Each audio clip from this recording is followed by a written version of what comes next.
ইয়াত দেখিছে যে আপোনালোকে এখন বাঁহৰ বাহন বনাইছে, চাৰিচকীয়া এখন বাঁহৰ বাহন চলাব পৰা, আৰু তেওঁ আছাম বুক অফ ৰেকৰ্ড কৰিছে, ৱৰ্ল্ডৰ ৰেকৰ্ড কৰিছে। এয়া চাৰ্টিফিকেট আছে। অকল তিনিচকীয়া বাহনে নহয়, চাৰিচকীয়া বাহনো বনাইছে। এজন শিল্পীৰ কথা মই ক'ব বিচাৰিছো। সম্পূৰ্ণ ভিডিঅ'টো চাওক, তাৰপিছত গম পাব অসমতো এনেকুৱা বহুত প্ৰতিভা থকা শিল্পী আছে, আমি হয়তো চিনি নাপাওঁ, আৰু তেওঁলোকক আমি চিনাকি কৰাই দিব লাগে। আৰু এয়া হ'ল আমাৰ কৰ্তব্য। যিমান পাৰে ভিডিঅ'টো শ্বেয়াৰ কৰিব আৰু আৰম্ভণিৰ পৰা শেষলৈকে চাওক, তেওঁৰ কথা গম পাব। আৰু যদি আপোনালোকৰ আশে পাশে এনেকুৱা যদি বেলেগ ধৰণৰ প্ৰতিভা আছে, তেতিয়াহ'লে আমাক যোগাযোগ কৰিবলৈ নাপাহৰিব। নমস্কাৰ, মই মনোজ গগৈ। এটা নতুন ভিডিঅ' আপোনালোকক স্বাগতম জনালো। আৰু আজি মোৰ লগত আছে বিশিষ্ট শিল্পী, মানে চিত্ৰশিল্পী ববি মাউত ডাঙৰীয়া। নমস্কাৰ দেই, সকলোকে নমস্কাৰ জনাইছো। একদম আপোনাৰ কথা শুনিয়ে থাকো, অৱশ্যে যিহেতু মোৰ শ্বুটিঙৰ ইফাল সিফাল খুব কম অহা হয়, আৰু ইমান যে সুন্দৰ প্ৰতিভা আছে বা এজন ভাল শিল্পী আছে, আমি খুব কম হয়তো জানো, বহুতে জানিবও পাৰে কিন্তু বহুতে নাজানিব পাৰে। গতিকে আমি অলপ আজি কথা পাতিম তেখেতৰ বিষয়ে, অকণমান জাৰ্ণিটোৰ বিষয়ে, বা এতিয়ালৈকে কি কাম কৰি আছে বা অনাগত দিনত কি কি কাম কৰিব।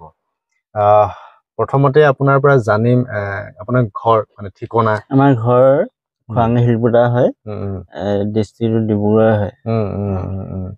মানে কেতিয়াৰ পৰা আপুনি এই ছবি জগতৰ লগত জড়িত হৈছে? ছবি জগত বুলি ক'বলৈ গ'লে এই চিত্ৰশিল্পৰ লগত মই সৰুৰ পৰা জড়িত।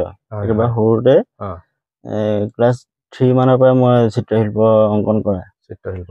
চিত্ৰশিল্প বিলাকত যেতিয়া আঁকিছিলো, ছবিখনৰ এটা এটা নাম দিবলৈ চেষ্টা কৰিছিলো। মানে এনেধৰণে কিছুমান নাম দিছিলো, কিছুমান নষ্ট হল, কিছুমান আছে। সেই হিচাপত কিন্তু অনুশীলনটো মই কাহিনী এৰি দিয়া নাছিলো। কেতিয়াবা মনৰ বেজাৰত কেতিয়াবা ছবি আঁকো, অলপ ভাল লাগে, মোৰ এটা হবি গোটেই হ'ল। তাৰ সমান্তৰালকে মানে এই পঢ়াটো বজাই ৰাখিছো, আৰু এনেধৰণে কৰি পৰ্যায়ক্ৰমে আৰ্ট কৰি কৰিয়ে শেষত এটা সুবিধা পাইছিলো। ডিব্ৰুগড় সাহিত্য সভাত মানে অধিৱেশন হৈছিলে 2001 চনত। তেতিয়া মই 21খন ছবি আঁকি তাত মানে প্ৰদৰ্শন কৰিছিলো। সেইটোৰ পৰাই মই তেতিয়াৰ পৰা বেছিকে মানে চিত্ৰশিল্পৰ লগত জড়িত হৈ পৰিলো। আৰু এতিয়া আচলতে আজি অনুষ্ঠানটো আমি এনেকুৱা ধৰণে কৰিবলৈ আছে, তেখেতো বহুত ব্যস্ত বা মোৰো অলপ ব্যস্ত, তাৰ মাজতে আমি তেওঁ অংকন কৰা চিত্ৰবিলাক আমি ইয়াত দেখাই থাকিম, আপোনালোকে চাই দিব পাৰিব। আমাৰ কথাৰ মাজে মাজে এইবিলাক ওলাই থাকিব, বা তেওঁ বাকী কি সৃষ্টি কৰিছে সেইবিলাকো ওলাই থাকিব। মই মাজতে এটা কথা কম মনত থাকোতে, চিত্ৰশিল্পৰ লগত আপুনি জড়িত হৈ বা কাম কৰি আপুনি পৰিয়ালটো চলাই থাকিব পাৰিছেনে, নে কিবা খুব কষ্টসাধ্য হয়?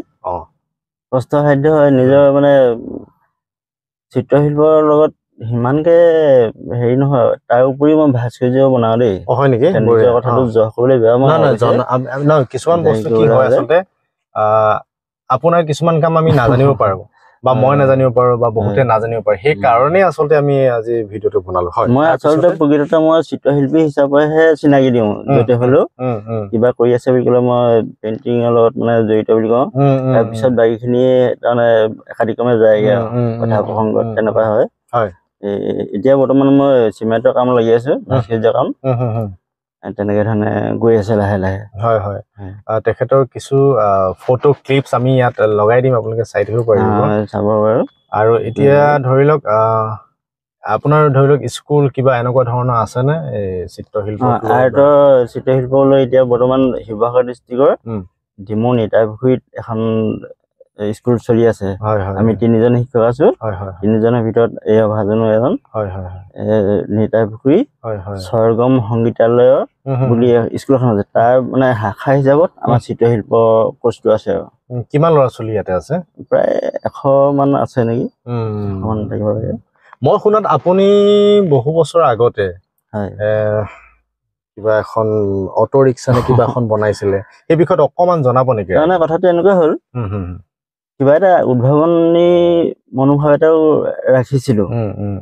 চিত্ৰশিল্প অংকন কৰি থাকোতে কিবা এটা ভাবিছো কি যে এটা বস্তু বনাম, বনাই মেলি তাৰমানে বিশেষ এটা নাম, গাঁওখনৰ নাম হওকচোন বুলি বা কিবা এটা হেৰি কৰি সেই অনুপাতে তাৰমানে এখন বাহন বনালো। বাহনখনত অটো 3-চকীয়াকে বনালো। 3-চকীয়াকে তাৰমানে যিখন বাহন বনাম মই সেইখন বাহনত তাৰমানে লোহাৰ বস্তু থাকিব নালাগিব, আচ্ছা কেৱল বাঁহে থাকিব লাগিব আমি ইয়াত লগাই দিছো বাৰু ইঞ্জিনটো বাহিৰে ইঞ্জিনটোহে অকল মানে আসলি আৰু বাকি চব বাঁহৰ চব বাঁহৰ আছে এতিয়া বৰ্তমান একাধিকমান মানে হেৰি মডিফাই কৰি এতিয়া 4-চকীয়া বাহন কৰিলো 4-চকীয়া বনাইছে আপুনি বনালো আচৰিত কথা কিন্তু এইটো আমি ইয়াত আপোনাক দেখাই দিম বাৰু আপুনি 4-চকীয়াটো বনাই মই ৱৰ্ল্ড ৰেকৰ্ডৰ কাৰণে এপ্লাই কৰিলো ৱৰ্ল্ড ৰেকৰ্ডৰ কাৰণে এপ্লাই কৰিলো ৱৰ্ল্ড তাত পালো দেই হয় নেকি মই চাউণ্ডটো অৱশ্যে এই মুহূৰ্তত পাহৰিছো মই প্ৰথমতে আপুনি ৱৰ্ল্ড ৰেকৰ্ড পাই গ'ল ৱৰ্ল্ড ৰেকৰ্ড পালো আসাম ৰেকৰ্ড কৰিছিলো আসাম ৰেকৰ্ড কৰাৰ পিছত ৱৰ্ল্ড ৰেকৰ্ড মানে পালো সেই গাড়ীখনক লৈহে পালো তাৰপিছত এতিয়া 2024 চনত নৱেম্বৰ মাহত আৰ্টৰ কাৰণে এপ্লাই কৰিছিলো Manikarnika art gallery and competition বুলি আছিলে অনলাইনৰ মানে হেৰি কম্পিটিশ্যন তাত এই চিলভাৰ মেডেল এটা উপহাৰ হিচাপে পালো তেখেতলোকৰ ফালৰ পৰা বহুত বহুত অভিনন্দন তাৰপিছত ধন্যবাদ জনাইছো তাৰপৰা এই 25 চনৰ জানুৱাৰী প্ৰথম সপ্তাহত আছিলে আকৌ ভাস্কৰ্যৰ এপ্লাই কৰিলো ভাস্কৰ্যৰ কাৰণে যিহেতু আছে গতিকে ভাস্কৰ্য এপ্লাই কৰিলো তাতো সেই আপোনালোকৰ মৰম আশীৰ্বাদত চিলভাৰ মেডেলে এটা লাভ কৰিবলৈ পালো বহুত আৰ্টৰো পালো আৰু চিত্ৰশিল্পও পালো আপোনালোকো মৰম কৰিব আশীৰ্বাদ কৰিব শুভেচ্ছা দিব আৰু এতিয়া এটা কথা আৰু এতিয়া নতুন কিবা চিন্তাধাৰা কি আছে চিন্তাধাৰাটো আছে ভাস্কৰ্য বনাব লাগিব আৰ্ট বনাব লাগিব যিহেতু শিল্প সাধনা কৰি গৈ আছো গতিকে এইভাগে গৈ আছে আৰু ইটো পিছত সিটো চিন্তা খুব ভাল লাগিছে আপুনি ইমান ব্যস্তৰ মাজতে আমাক সময় দিছে আৰু অনাগত দিনত আমি খুব ভাল আমি আপোনাৰ পৰা কিবা কিবি আশা কৰিম ভাস্কৰ্যই হওক বা চিত্ৰই হওক আৰু মোৰ মনৰ কথাৰে এটা কৈছো যিহেতু আমি অসমৰ বিভিন্ন ঠাইত গৈ থাকো কৰবাত যদি বিভিন্ন ধৰণৰ প্ৰতিভাই হওক বা বিভিন্ন ধৰণৰ কিবা যদি থাকে মানে অকমান ৰাইজৰ আগত আনিবলৈ চেষ্টা কৰো দেই এই ক্ষেত্ৰত যদি আপোনালোকে যদি কোনোবাই যদি ভাবে যে মোৰ হতে এনেকে ভিডিঅ' কিবা কৰিম বুলি হয় নহয় তো গতিকে মোক এই ভিডিঅ'ৰ যোগেদি আপোনালোকে মেছেজ কৰিব পাৰে বা আপোনালোকে ঠিকনা দিব পাৰে নহয় জানো তেতিয়া মই এটলিষ্ট সেইফালে যদি যাওঁ তেতিয়াহ'লে আপোনালোকৰ সেই ভিডিঅ'টো মই ৰাইজৰ আগলৈ আনিব পাৰিম গতিকে এই ক্ষেত্ৰত এটা নাম্বাৰো আছে 9132449187 গতিকে তাত আপুনি মেছেজ কৰিব হোৱাটছআপ বা মেইল কৰিব পাৰে manojgogoi650@gmail.com গতিকে মই এটা চেষ্টা কৰি আছো যাতে বহুত এনেকুৱা ভাল প্ৰতিভা থাকি যায় আমাৰ মাজত আমাৰ গাঁৱত আমাৰ চহৰত আমাৰ নগৰত নহয় জানো এই তেওঁলোকক বহুতে চিনি পায় বহুতে চিনি নাপায় যেনেকে আজি মোকো বহুতে চিনি নাপাব পাৰে বা আপোনাকো চিনি নাপাব পাৰে আপোনাকো চিনি পাব পাৰে মোকো নাপাব পাৰে বা মোকো পাব পাৰে গতিকে এনে ধৰণে আমি কথা পাতি থাকিম লগ পাই থাকিম বহুত সময় দিলে ববি মাউত দাদাই মানে তেখেতে বহুত সময় দিলে বহুত মৰম মানে মাজতে হয় কক এই আমাৰ ঘৰ আচল ঘৰ হিলপুটাৰ হয় হিলপুটাৰ গাঁৱৰ পৰা প্ৰায় দক্ষিণ পশ্চিম কোণত হিলপুটা গাঁও কিন্তু মই থাকো বৰবৰুৱাত আপুনি বৰবৰুৱাত থাকে ন থাকো এতিয়া মোৰ আৰ্টৰ বিশেষ বস্তুখিনি বৰবৰুৱাতহে আছে সেইকাৰণে কৈছো এতিয়া সেইকাৰণে আমাৰ আজি যি অনুষ্ঠানটো কৰিলো অকমান বেলেগ ধৰণৰ হৈ গ'ল কিন্তু অনুষ্ঠানটোত তেওঁ যি কাম কৰিছে তেওঁ ফটো ভিডিঅ' আমি ইয়াত লগাই দিম যিমান পাৰে শ্বেয়াৰ কৰিব মৰম চেনেহ কৰিব কাৰণ চাওক এটা আমাৰ দুখ থাকি যায় যে আমি পাছতহে চিনি পাওঁ মানুহ নথকাৰ পিছত চিনি পাওঁ গতিকে এতিয়াই আমি এজন শিল্পী মোৰ ওচৰত আছে চিত্ৰশিল্পী হওক ভাস্কৰ্য শিল্পী হওক তেখেতকো আমি